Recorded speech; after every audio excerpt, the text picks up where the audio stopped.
Chapter 36. Upper Floors.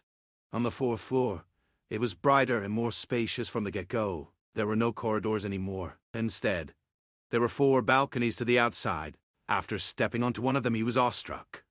He stood on a large, open platform that was built into the tower's side, hundreds of meters in the air, protected by a semi-transparent barrier that hummed faintly with power. The view was breathtaking. The forest stretched out in all directions, a sea of green under a sky of pale blue. But the beauty was slightly marred by the sight of the auxiliary towers that stood around the main tower, their tops bristling with what looked like large drone emplacements. They were a silent reminder of the power at his command. Looking down, the ground seemed so far away, the trees like tiny bushes. A sense of vertigo washed over him, a dizzying sensation that made him step back from the edge. Back inside, he noticed the open ceiling. A flat glass dome was covering a good portion of it. No wonder this floor was so bright, Cyranox thought as he walked over to one of the doors that were set into the outer wall. After opening it, he blinked. Before him was something he could only describe as a royal suite. It was at least twice the size of the ones on the 3rd floor. The entrance hall alone was bigger than the entire 2nd floor apartment. Same for the living room. It was huge, with a large, comfortable-looking sofa and armchairs arranged around a low, polished stone table. A large, empty hearth took up one wall, and a huge window overlooked the forest. The bedroom was equally impressive, with a massive 4-poster bed that looked like it could sleep 6 people with ease, while the bathroom was a marvel of luxury, with a large, sunken bathtub and a separate shower stall big enough for a party. He walked over to the large window in the living room and looked out again. This view was even better from up here. The forest looked like a green carpet, the sky a vast, endless expanse. He could see for kilometers, the world laid out before him like a map. This is for the guild master only. A grin spread over his face while he had this thought. After leaving the suite, he checked the other doors. Fair enough, all were the same size, same interior, same everything. He looked around, counting 3 oars on each quarter, 12 of these suites in total. Cyranox shook his head and let himself fall onto a comfortable couch that stood in the center hall. After a few seconds, while he was looking at the glass dome, he realized that there was seating in the open space of the center hall. Giving the chamber another look over, he saw beautiful pillars arching upwards with seating beneath them, decorative elements, and at its heart the stone, elevated on a small raised platform. Slowly, he peeled himself off the comfortable seating and went back to the center stone. The menu opened once again after he touched it, and he selected roof.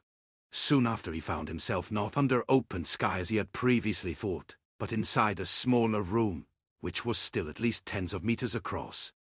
Like the 4th floor, 4 ways led onto balconies. He went outside and stood on top of the tower, even higher than before. This platform went around the entire circumference of the tower. It was also protected by the same semi-transparent barrier as the floor below. The 4 auxiliary towers were only small specks from this height. At the edge, the sheer drop was dizzying. Back inside, there were only 4 doors. Behind the first, he found a bathroom that was bigger than most rooms on the 2nd floor, with a massive sunken bath. There were small, separate rooms with a shower, toilet, and even a sauna. Cyranox shook his head, dumbfounded, before opening the next one. It was a bedroom that had a bed the size of a small room. After walking inside, he looked around. The room was not just a bed. It had a small living area with a sofa and a table and a massive window that looked out over the forest. The 3rd door led into an empty round room with a hexagonal depression in the floor 2 steps below. Empty. Why would there be an empty room up here? The thought came to him as he walked inside, intending to look around for another door. As he stepped down into the depression, its edges glowed in a faint violet, and in its center was a lit hexagon, not bigger than a dinner plate. Curious, he walked over and saw a small glowing tower symbol in its center. As he focused on the hexagon, it floated up to his hips. Surrounding it were 6 other hexagons that were grey and had no markings in their centers. "Is this a map?" Cyranox asked out loud. There was no answer to his question, just the floating hexagons in the center. He tried to touch them, but as he brushed over them, they moved. "It's like a touchscreen." The thought was more question than statement. Deciding that this could wait, he walked out of the room. With his foot out of the depression, the glow vanished. The last door revealed something akin to a meeting room, with a large, round table made of polished dark stone, surrounded by 13 high-backed chairs. Each wall were lined with shelves, but they were empty, waiting to be filled. Looking up, he saw a ceiling that was a dome of dark, almost black glass, shimmering like a starry night sky that seemed to shift and twinkle with a slow, mesmerizing rhythm. He looked around the room. It was a place of power and authority, a place where decisions would be made that could shape the fate of the world. He walked over to the large window. The forest was a sea of green under the pale blue sky. Slowly the sun was setting, casting long shadows across the land. For a long moment he stood there, just looking at the world outside. This was worth it, he thought, the weight of his choices settling on him. The genocide, the slaughter, the fear he had instilled in others. It was all for this tower, for this power, for this chance to not just survive, but to thrive. He leaned back, a sense of satisfaction spreading through him. Chapter 37, Administration. Back at the center stone, he opened the menu. With a thought, he selected Summon Drones. Within a second, the window changed to a different list with 3 options. Guild Notification. River Strike Drone, 350 tip. Holy shit, that's pricey. With a thought, he opened his status. Status. Name, Cyranox. Class, Dronemancer. Level, 15. HP, 290/290. TP, 392/392 8/min. X, 50 with 96/8 with 20. Strength, 22 plus 23 plus 35% 58. Dexterity, 20 plus 23 plus 35% 55. Constitution, 22 plus 23 plus 35% 58. Intelligence, 37 plus 23 plus 35% 78. Agility, 21 plus 23 plus 35% 57. Willpower, 38 plus 23 plus 35% 80. Yeah, well, it will set me back by quite a lot. Fuck it.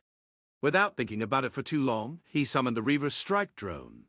TP, 42/392 8/min. With a sigh, he watched his TP drop.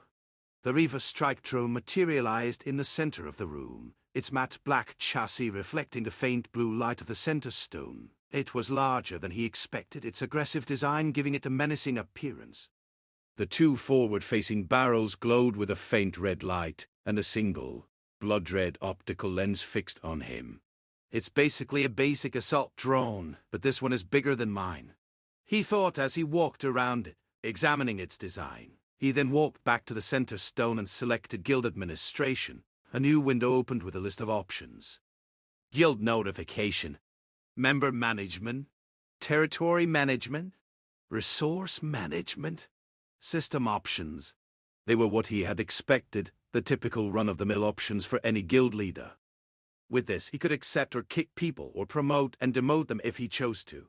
An interesting aspect was territory management, but it was all grayed out for now, and he could only read the subcategories. Well, those are not useful for now. Then there was resource management. The only option there was Guild Vault, but that one was also grayed out. And for it, a reason was given. The guild was still too low level. The most interesting part, though, was under System Options. One specific point to be exact. Guild Base Layout.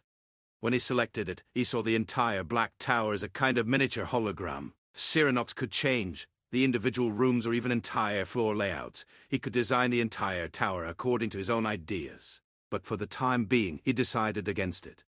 What was important now was to rise higher, become stronger, and gain more members for the guild itself. Furthermore, I have to level them up, or at least support them. I may be strong, but even I can't be in 2 places at once. With this thought, he closed the menu and walked onto the balcony, summoned 1 travel drone, and flew off. On his way down, he saw the strike drone perched on top of one of the auxiliary towers. System Notification. 1/4 active drones. 7 TP, plus 3 TP/min. Sure, you lazy fuck. Take a break. You have to be exhausted from all the hard work you did so far. While Cyranox had the thought, the travel drone sped up in the direction of the next dungeon that his recon drones had discovered a while back. It did not take him long to reach it. The web tunnels were just 5 kilometers northwest of the camp, while the burrowing depths were 28 kilometers to the east. The third one his drones had found was to the south, a distance of about 32 kilometers. Since he had only traveled about 5 kilometers southwest toward the node, he was not very close to this one. 30 minutes later, he reached a smaller mountainside. His travel drone dissolved beneath him, and he landed with a soft thud on a weathered rock ledge, no more than 20 meters above the ground below. The cliff face was a jagged tapestry of grey stone and clinging moss, and a faint, cool breeze carried the scent of damp earth up from the canopy below. Just ahead, nestled within a shallow, cave-like outcropping, was a portal. A shimmering blue, slightly violet curtain of swirling energy that cast an ethereal glow on the surrounding rock. Cyranox stepped closer, extending a single finger toward the undulating surface. A system window flickered into existence. Dungeon. Name: Howling Caverns. Level: 15. Status: active. 15, he murmured, a slight frown creasing his brow, not without full reserves. He dismissed the window and leaned back against the cool stone of the cliff face, pulling a crushed foil packet from his pack. He ate the stale pastry without enthusiasm, its artificial sweetness a poor substitute for the rich, coppery tang of blood he still craved. His gaze swept the landscape, taking in the endless sea of green below and the distant, unfamiliar shapes of mountains on the horizon. He let the silence settle, the quiet hum of the world around him a stark contrast to the constant violence of the past few days. For 30 minutes, he simply existed, letting his TP regenerate while enjoying the peaceful moment, one that would end the moment he stepped through the portal. Chapter 38, Howling Caverns. Cyranox inhaled deeply before he tilted his head back and exhaled through his mouth, looking up into the darkening sky. It will be night when I get out of there. All right, level 15 dungeon. We're gonna do this slow and steady. With that, he stepped through the portal and entered the Howling Caverns. Immediately, he found himself inside a dark, musky tunnel. The air was slightly damp, and a cold breeze brushed past him, carrying the faintest scent of blood. One defensive drone materialized right next to him, its shield flickering up in front of him, covering nearly the entire tunnel's width. Since there was no immediate danger, he lowered his rifle while summoning the remaining drones. 2 assault drones and 1 offensive drone crowded the tunnel ahead of him. System notification. 4/4 active drones. 29 TP. 10 TP/min. Slowly, he moved forward through the damp, oppressive darkness, his boots making soft squelching sounds on the uneven floor. His drones maintained a tight formation around him, their mechanical bodies reflecting the faint bioluminescent fungi except for 1 assault drone that scouted ahead, its single violet lens cutting through the gloom. After 5 minutes of methodically advancing through the winding tunnels, the distinctive hum of his barrier drone activating suddenly filled the space behind him. From a side tunnel shrouded in deeper shadows, 2 massive dire wolves erupted simultaneously, their powerful forms launching toward his defensive drone with lethal intent. The first one managed to slip through momentarily, but the second was blocked by the barrier that flashed with hexagonal energy upon impact. Cyranox pivoted completely around, his training taking over as he raised his rifle and fired off 1 precise shot. The violet beam covered the short distance in a fraction of a second, striking the first wolf squarely in its shoulder. The wolf recoiled. With a pained yelp, a seared flesh filled the air. Just as Cyranox was about to shoot again, a torrent of additional beams streaked from behind him. Crimson and violet lights flashed erratically in the dark tunnel, illuminating snarling maws and glowing red eyes as more wolves emerged from the shadows. An ambush? With his defensive drone now disabled and lying on the ground, there was no real shield cover for him. He kept shooting methodically, the acrid scent of burned fur and metallic blood quickly overwhelming the damp cavern air. Suddenly, without warning, the mental connection to one of his assault drones severed. Without a heartbeat's hesitation, he immediately summoned a new one, its materialization consuming precious tech points. A slightly taller and thicker wolf, the Alpha, ran directly at him and launched itself through the air. He reacted instinctively, using the butt of his rifle as a bludgeon and slamming it into the wolf's side midair with all his enhanced strength. Afterwards, he shot it twice in quick succession, aiming for the head. The wolf staggered momentarily but did not seem to care one bit that it had just been shot twice, its eyes burning with unnatural malevolence. It shook off the impacts with terrifying resilience and let out a howl that resonated with primal power, the sound echoing and magnifying through the narrow tunnels until it seemed to come from all directions at once. The howl was deafeningly loud, vibrating through Cyranox's bones and threatening to split his skull. He had to close his eyes briefly as dizziness washed over him, and he staggered back against the cavern wall. As he opened his eyes again, after what was just a second at most, he was already being tackled to the ground by a third wolf that had used the disorientation to its advantage. Frantically, he shifted his rifle between himself and the massive wolf, the metal groaning under pressure as he barely managed to prevent its jaws from closing around his head. Violet light filled his entire field of vision as a particularly thick beam shot from further down the tunnel, his remaining offensive drone acting autonomously, tearing through the entire length of the wolf on top of him. The heavy wolf collapsed onto him, its hot blood soaking through his clothes as the echoes of battle slowly died down. What the fuck was that? As he struggled to push the dead weight off him, he looked down at the massive wolf that had almost bitten his head off, noticing for the first time its unusual size and the faint glimmer in its eyes. A system window opened next to its still form, displaying information that made his blood run cold. System notification. Name: Dire Wolf.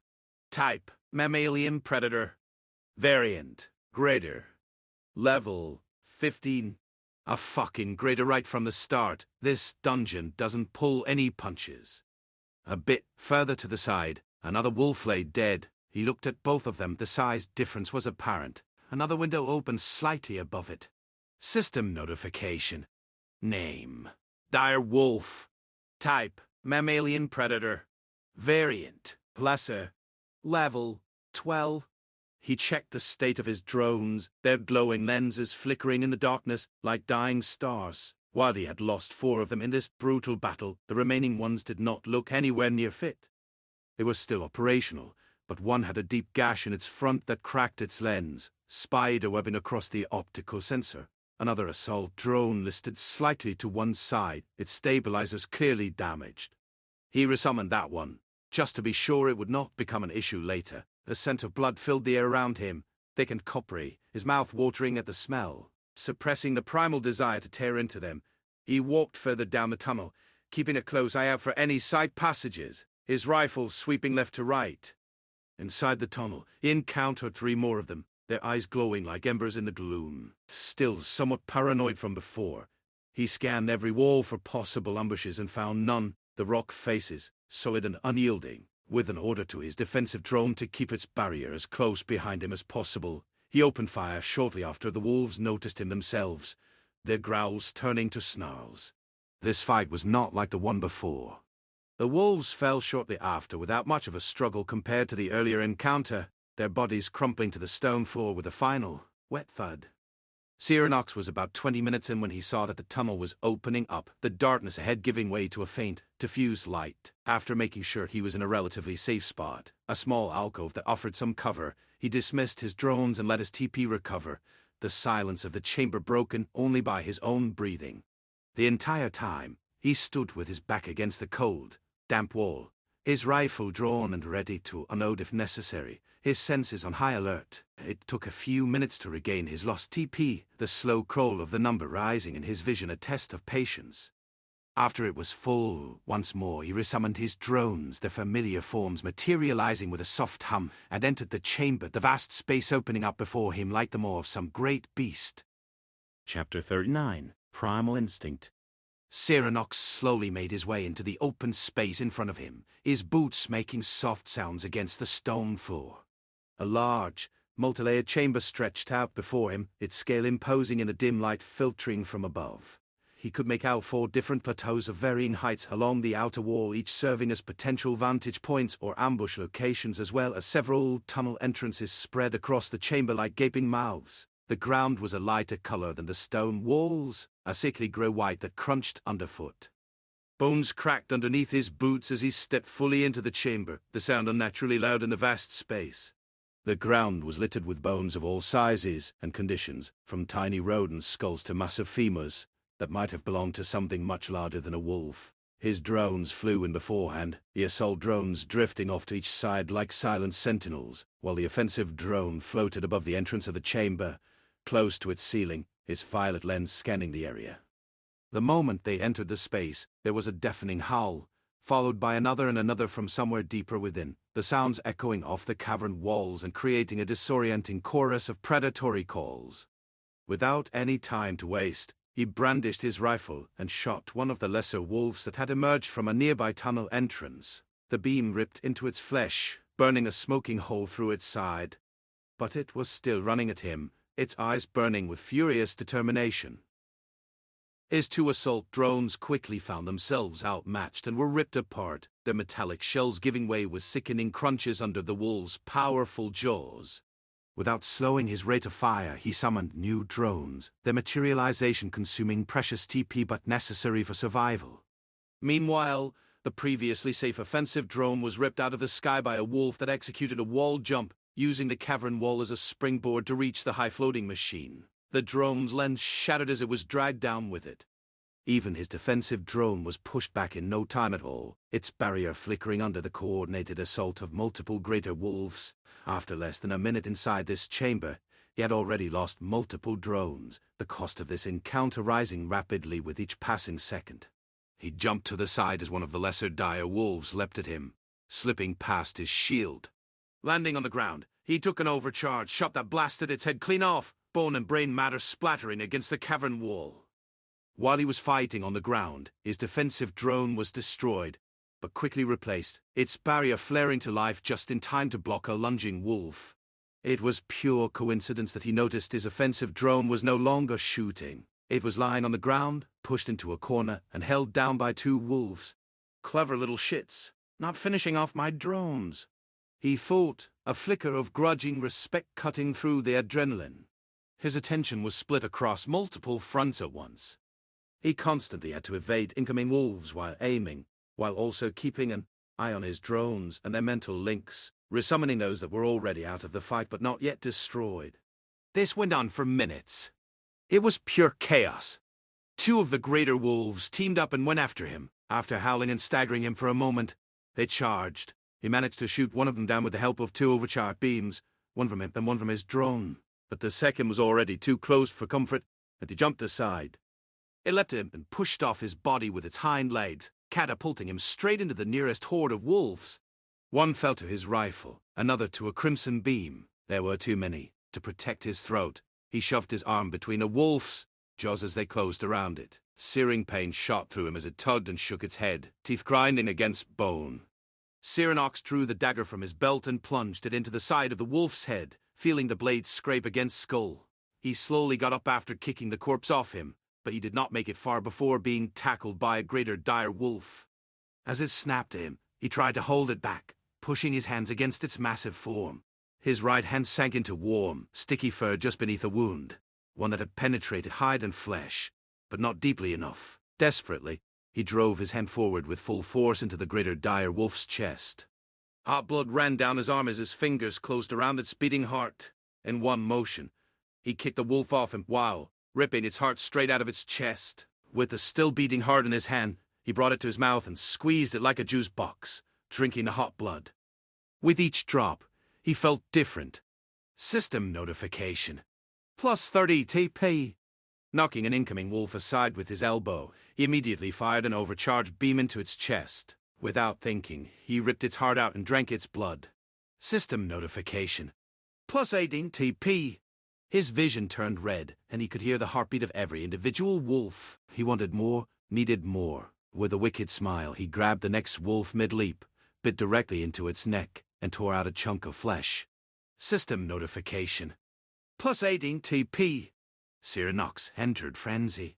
Everything after that became a blur. The drones never stopped firing except when they were pinned or destroyed, in which case he summoned them anew. Instead of dodging and retreating, he welcomed every wolf that came at him.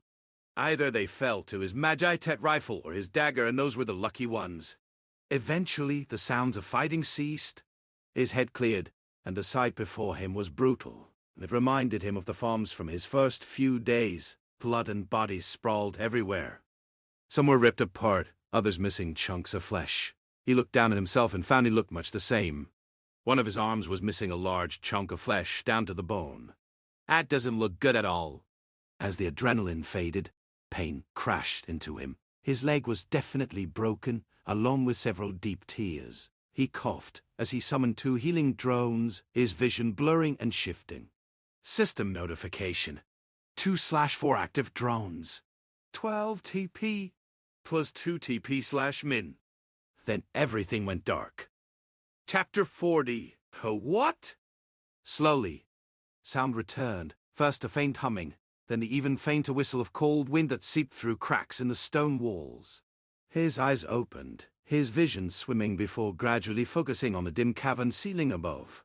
After a few blinks, he saw 2 healing drones hovering above him, their soft blue light casting gentle shadows on the carnage surrounding him. He could feel every bone beneath him. Luckily, none of them were his own. Looking around as he got up, he saw that the 2 healing drones were the only active ones, their mechanical bodies the sole source of light in the blood-soaked chamber. With a wave of his hand, he dismissed them. They vanished in a cloud of blue sparks, leaving him in near darkness. That was officially worse than the brood mother, he murmured while getting off the ground, his voice hoarse and strained. Cyranox examined his body, running his hands over limbs that had been mangled moments before. Everything had healed. Even his arm, which had previously consisted almost entirely of bone, was completely restored, without scars or signs of injury. The only evidence of his near-fatal wounds was the dried blood caking his clothes and skin. Magic healing sure is great. Afterward, he checked his gear. His dagger was gone, and so was his rifle. The rifle was easy to spot, lying half buried under a pile of wolf carcasses, but the knife took a bit longer to locate. It was buried deep inside the skull of a wolf, its hilt barely visible beneath bone fragments and congealed blood. With everything back in place, he walked over to one of the ledges and pulled himself up, his muscles protesting despite the magical healing. Once he reached the highest one, he saw half a dozen openings that led deeper inside, the dark mouths promising further danger. He took a deep breath, the acrid smell of death filling his lungs, and summoned 4 recon drones. System notification. 4/4 active drones. 20 TP plus 0 TP/min. He watched them fly off into the tunnels ahead, their forms flickering as they entered stealth. With some time on his hands, he took out a bowl of sweet tea and took a big swig while checking his status. Status. Name, Cyranox. Class, Dromancer.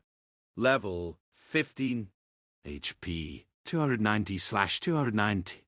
TP, 342/392/8/min. X, 50/96/8/20. I'm almost full on TP. That means I was out for at least 2 to 3 hours. Cyranox stood at the edge of the highest plateau, keeping an eye on each entrance, his rifle ready for anything that might come through. But nothing happened as expected. After all, he had been lying on the ground for hours and was still alive. Not long after, he received a mental ping from one of his drones that had found the correct tunnel. He made his way down to the 3rd highest level and took the left tunnel entrance, summoning 2 assault drones, 1 offensive drone, and 1 defensive drone as he moved. System notification. 4/4 active drones. 29 TP. 10 TP/min. He constantly checked corners, walls, and outcroppings as he advanced. This shit will give me PTSD, he uttered, his rifle swapped from left to right. After a fair amount of walking, he reached a point where the tunnel opened up. However, he decided to turn back and rest briefly a little further down the tunnel. He wasn't tired, but his TP pool wasn't full and who knew what might be waiting ahead. He began to eat while waiting for his TP to replenish. The constant breeze of cold air was worse down here. Almost half an hour later, he prepared himself. Leaving his bag behind, he summoned his drones once more. As he stepped into the cavern, he saw a high-ceiling chamber. It was nothing he hadn't seen before. The smell was rancid, but worse was the cold wind that howled past him as he entered. It was nearly freezing. This chamber was similar to the previous one, except it had only 1 additional level, high above where he couldn't clearly see. All drones moved inside and took their positions. Without announcing himself, he fired a salvo of overcharged shots into the chamber. 3 of the dozen dire wolves fell instantly before the battle even began. He didn't hold back. Every shot was overcharged, draining his TP with each blast. After spending 60 TP on overcharged shots in the last minute alone, Only one enemy remained, and it was clearly a greater dire wolf. That was, until it stood up. System notification. Name: Alpha Dire Wolf. Type: Mammalian Predator. Variant: Greater. Level: 17. It was a massive specimen, standing taller than the greater dire wolf by no small margin. On its front shoulder was a deep, thick groove carved into its body, a permanent scar. There was no way he could hold both of them back at once. The alpha let out a howl even more deafening than that of the greater dire wolves. With concentrated focus fire, he killed the greater dire wolf before they reached his barrier. The alpha, however, charged straight into the barrier. After just a few swipes, it shattered. A brief moment was enough. He charged both his Magitech rifle and the offensive drone's weapon, releasing a simultaneous shot that tore deep into the alpha's already scarred shoulder. It staggered. There wasn't much it could do after that. By the time it recovered, the barrier was already back up. Both assault drones continuously fired their crimson beams into it. In the end, the alpha fell under the relentless onslaught. Cyranox shook his head as he dismissed his drones and walked back toward his backpack. He was strong, but alone. Not much of a threat. What a shame. The Node Guardian was stronger than he was. A cold wind drifted through the tunnels as he bent down to pick up his backpack. A thought struck him. Where was the system notification? A deep, vibrating howl echoed through the tunnel, carried by the chilling wind. The chamber entrance froze over shards of ice, and snow blasted down the tunnel. Slowly, he turned around, the strap of his backpack still in his hand. The chamber he had just left was now a frozen landscape. Everything was covered in ice and frost. At the center of it all stood a wolf even more massive than the alpha. Its fur was pure white silver with a faint blue sheen, its mane resembling flowing ice. System notification. Name: Elemental Dire Wolf. Type: Mammalian Predator. Variant: Greater. Level: 19. That's what you get for shit talking.